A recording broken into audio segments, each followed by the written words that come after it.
और बड़ी खबर यूपी से, जहां यमुना का पानी खतरे के निशान के पार बह रहा है और आगरा के साथ मथुरा में भी लोगों की मुश्किलें बढ़ गई हैं। एक तरफ दिल्ली में यमुना ने तबाही मचाई, सैलाब आ गया, तो अब यूपी में भी इसका असर देखने को मिल रहा है। आगरा में यमुना का पानी तेज ताजमहल के व्यू पॉइंट तक पहुंच गया है। ताजमहल को बंद कर दिया गया है सयाहों के लिए। ताजमहल के व्यू पॉइंट तक यमुना का पानी पहुंचने के बाद वहां पर अब सयाहों को जाने से मना कर दिया गया है। आप तस्वीरें देख सकते हैं, बाउंड्री तक भी डूबी हुई नजर आ रही है। ये व्यू पॉइंट है ताजमहल का।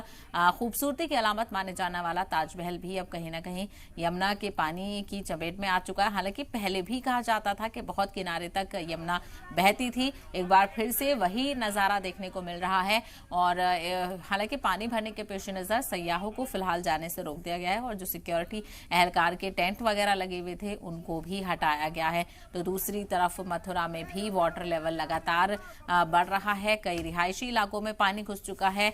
कश्ती का इस्तेमाल करके लोगों को बाहर निकाला जा रहा है। रेस्क्यू ऑपरेशन देखने को मिल रहा है।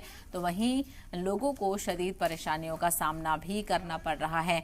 और ये खूबसूरती की अलामत ताजमहल के आसपास भी आप देख सकते हैं कितना पानी नजर आ रहा है।